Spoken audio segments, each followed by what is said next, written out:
It was supposed to be the future of sports. The first domed stadium on Earth, nicknamed the eighth wonder of the world. This is a place to play. This is the Astrodome. This is the eighth wonder of the world. But today, it's rotting in silence, fenced off, forgotten, and slowly collapsing in the shadow of the very city it once defined. The Astrodome was bold, brilliant, and fatally flawed. And now, millions of taxpayer dollars later, Houston is facing $1 billion question. Should it finally be demolished, or is there still time to save it? In the early 1960s, Houston had a heat problem and a dream bigger than Texas. Baseball was new to the city. The Houston Colt 45s were struggling to build a fan base under the relentless southern sun. Temperatures inside Colt Stadium routinely soared above 100 degrees Fahrenheit, with no protection from the blistering heat or sudden Gulf Coast thunderstorms. It wasn't just uncomfortable, it was unbearable. Attendance dropped, morale tanked, and a radical idea took hold. What if we built the world's first indoor stadium? The man behind that madness? Judge Roy Hofheinz, former mayor, flamboyant showman, and self-proclaimed visionary. Hofheinz had travelled to Rome and toured the Colosseum, marvelling at its scale and permanence. When he returned, he didn't want to build a ballpark, he wanted to build a legacy. He promised a stadium that would redefine not just Houston, but professional sports itself. People thought he was joking. Engineers warned that a dome large enough to cover a baseball field was practically impossible. HVAC experts couldn't figure out how to cool something that big. And baseball traditionalists were outraged. They believed the sport belonged to the outdoors, grass, wind, and weather included. But Hofheinz didn't care. He secured the funding, found the right architects, and pushed forward with construction on what would become a $35 million engineering gamble, equal to more than $350 million today. The dome they designed was a marvel of geometry, a massive dome roof 642 feet in diameter and 208 feet high, supported by more than 1,000 concrete columns covering 9 acres of climate-controlled turf. Houston wasn't just hosting baseball. It was about to rewrite how the world thought about sports, comfort, and spectacle. When the Astrodome finally opened its doors in 1965, the world noticed. It had air conditioning, it had luxury suites, it had a 4-story animated exploding scoreboard, nicknamed Astrolight, that would blast fireworks, smoke, and sound effects after every home run. Fans were awestruck. Media swarmed. President Lyndon B. Johnson called it a national achievement. Walt Disney reportedly walked in and muttered, "Now this is something." I remember it very well. Everyone was amazed at the growth and the success of the Astrodome. But not everything worked as planned. Real grass didn't survive under the dome. The semi-transparent roof panels, designed to let sunlight in, weren't letting enough light through. The turf died within months, so the team scrambled to paint the dead grass green, until players began losing fly balls in the bright ceiling. That led to the birth of AstroTurf, the world's first synthetic sports surface, engineered specifically for the dome. It changed sports forever. Still, in its prime, the Astrodome was more than a stadium. It was a cultural temple. Elvis Presley performed there, Evel Knievel jumped motorcycles. The Jackson 5, the Rolling Stones, even the Pope held events beneath the dome. It hosted boxing matches, rodeos, political rallies, and WrestleMania. It became a symbol not just of Houston's rise, but of America's obsession with bigger, better, and more. And yet, behind the dazzle, small cracks were already starting to show. Literal cracks, and conceptual ones.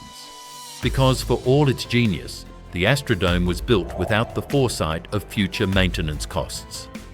Its seating was too tight for modern fans. Its infrastructure couldn't adapt to modern standards. Its innovations were bold, but also brittle.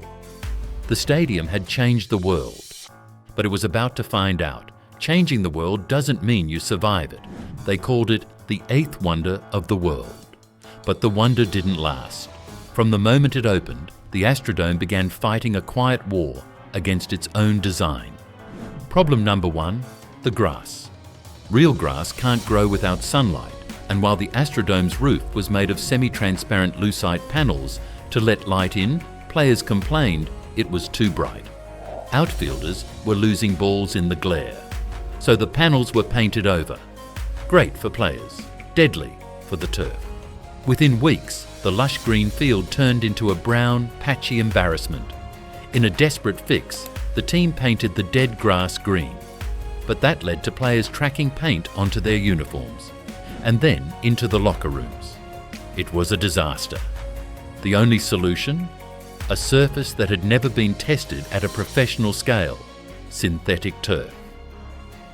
That's how AstroTurf was born. But even that came with consequences. The turf was laid over concrete. There was no shock absorption, no give. It looked futuristic, but it felt like landing on a parking lot. Players started reporting joint pain, abrasions, and serious injuries, especially in football. What was meant to be a cutting-edge playing surface became a safety hazard. Then came the scoreboard. The famous Astrolight was a mechanical marvel, 4 stories tall, packed with lights and animation. But within a few years, it was already outdated and too expensive to maintain. When the Houston Oilers threatened to move, unless it was removed to make room for more seats, the once proud centerpiece was quietly dismantled. But the biggest flaw? The dome itself. It was massive, yes, but rigid. Built in an era before modular construction and adaptive infrastructure, it couldn't evolve with the times. The concourses were narrow, the restrooms were tiny, the seats were cramped, there weren't enough luxury boxes, there weren't enough parking spaces, the scoreboard tech couldn't be upgraded, and the entire building was too short to host major modern concerts with towering stage rigs. By the 1980s, the stadium that once redefined sports was dated. New stadiums like the Louisiana Superdome and later Tropicana Field took lessons from the Astrodome and improved on every front. Retractable roofs, better seating, advanced ventilation, revenue-optimized layouts. The Astrodome couldn't keep up. And worse, it couldn't be easily renovated. Why? Because it was too stubbornly unique. The very thing that made the Astrodome legendary also made it obsolete. By the early 1990s, the Oilers had left. The Astros were lobbying for a new ballpark, and the dome that once stood as a triumph of imagination became a relic that Houston didn't know how to save but couldn't bear to destroy. It wasn't just breaking down physically, it was collapsing under the weight of its own myth. At its peak, the Astrodome hosted presidents, popes, and playoff games. But by the late 1990s, it was mostly hosting dust. The Oilers were gone, relocated to Tennessee. You know, the Tennesseans are much like the Texans. Now, I couldn't go to Baltimore, I couldn't go to California, but I should sure come to Tennessee. The Astros were about to jump ship too, desperate for a newer, baseball-specific stadium. The Houston Livestock Show and Rodeo, one of the Dome's last big tenants, moved to the neighboring NRG Stadium by 2003. Suddenly, the once buzzing Astrodome had no anchor, no audience, and no future.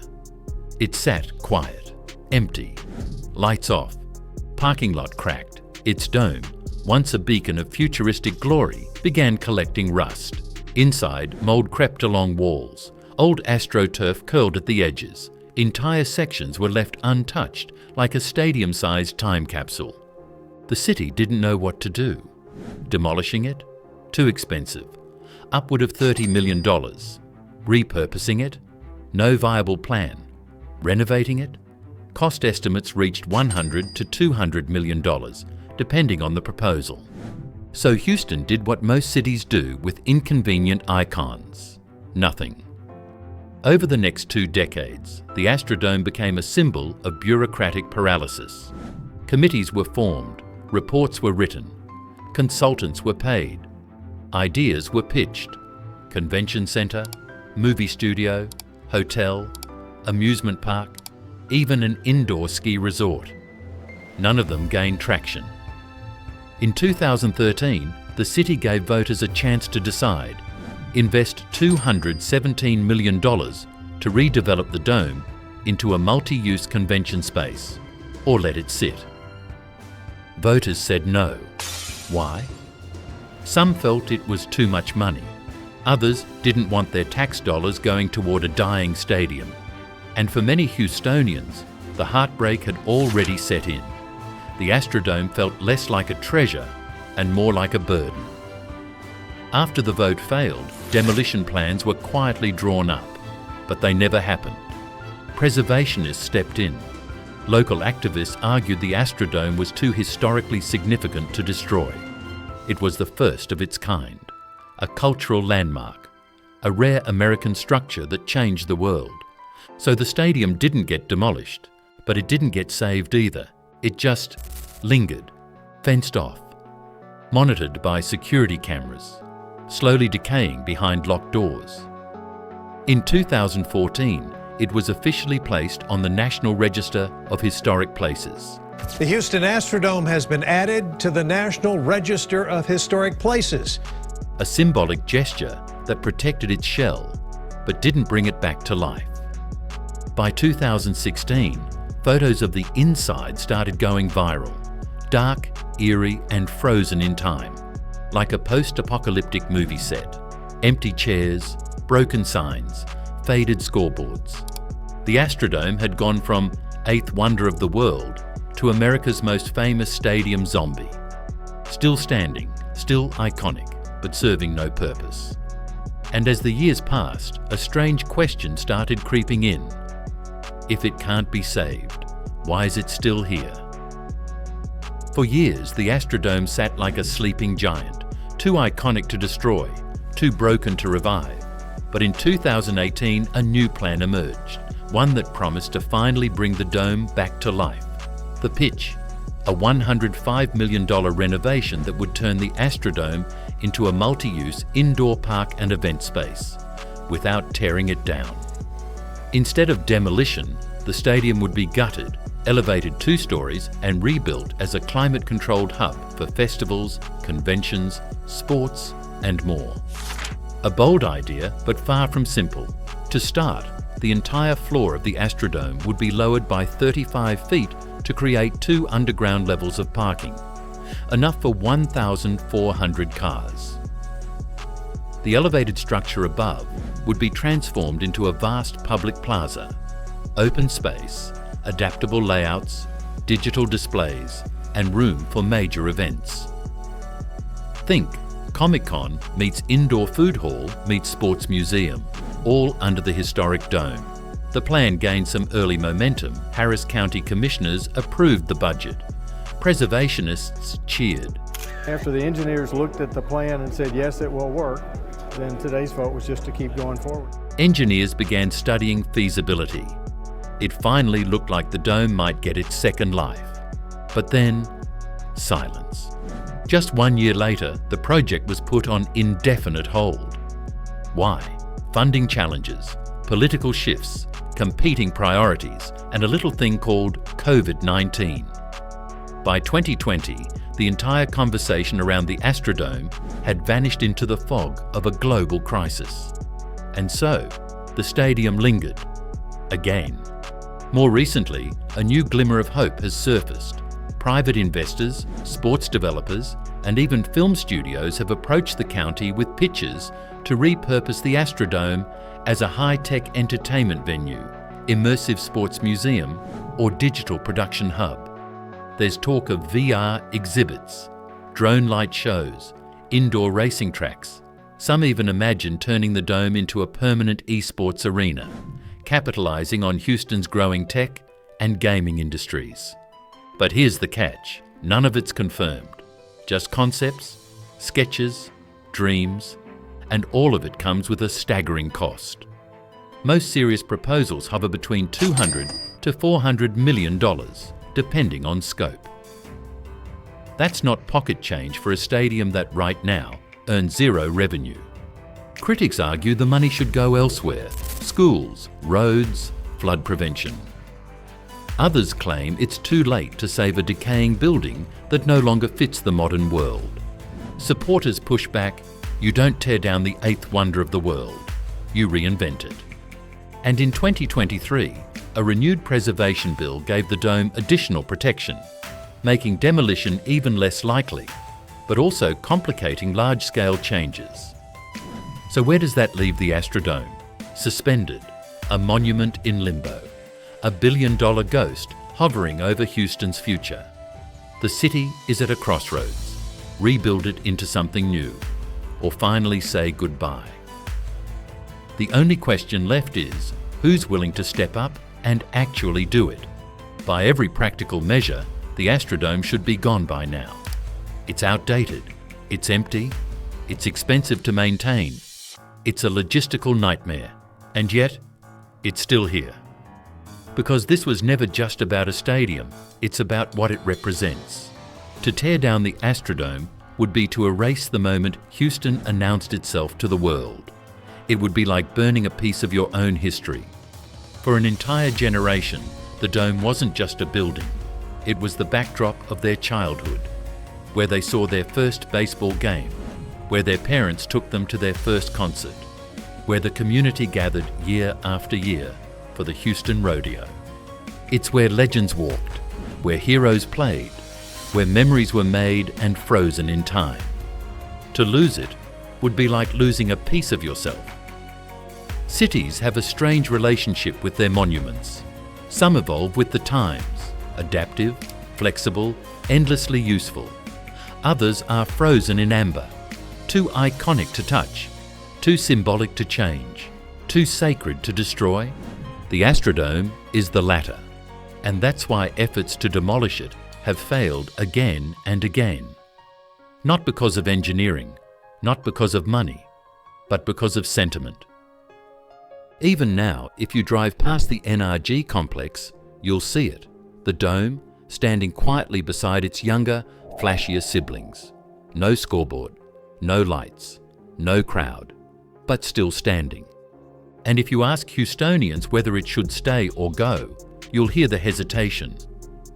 Even people who argue it's time to tear it down usually follow with, but it breaks my heart. Because deep down, we all understand. Some buildings are more than concrete and steel. They're cultural memory banks. They carry our collective past. But sentiment comes with a cost. Every year the Astrodome sits unused. It drains public funds. Every failed proposal wastes time and energy. Every delay blocks the land from being used for something new, something needed. Schools, transit hubs, affordable housing, disaster relief infrastructure. The dome is a symbol, but it's also a weight, and that's the dilemma. When does legacy become liability? What makes this story uniquely American is that the Astrodome was never built to last. It was built to impress, to awe, to show the world what Houston could be. But the irony is unavoidable. A building once meant to represent the future has now become a trap of the past. So now, decades later, the question isn't whether the Astrodome can be saved. The question is, should it be? It's been 60 years since the Astrodome first opened its doors and stunned the world. Back then, it was the blueprint for the future. Now, it's a blueprint with no builders. We've watched it rise, we've seen it fall, and we've stood by as it drifted, half landmark, half liability, while Houston wrestled with a question no one wants to answer out loud. Is this the moment we let go? Technically, the dome still stands, but the soul of the Astrodome, the energy, the spectacle, the innovation, has long since slipped away. What remains is an empty shell with a million ghosts. Ghosts of cheering crowds and neon-lit scoreboards. Ghosts of rodeo dust and home run echoes. Ghosts of people who believed this place would never die. And yet, in some strange way, it hasn't. Every few years, the story of the Astrodome pops back into public conversation. A new plan, a new budget, a new vote. Hope flickers, then fades, but the building remains, silent, unmoved, as if waiting for someone to finally decide what it's meant to be. Maybe the Astrodome was never meant to be reborn. Maybe its purpose was always symbolic, to show how far imagination could go before reality caught up. Or maybe, just maybe, the right visionary hasn't come along yet. The one with the money, the vision, the political muscle, the willingness to risk everything, not to recreate the past, but to reimagine the future inside a monument from the past. Because here's the truth, no one wants to say out loud, if the Astrodome were in any other city, it would be gone by now. But Houston isn't just any city. It's the city that built the impossible. It's the city that air-conditioned a stadium before most homes had air conditioning.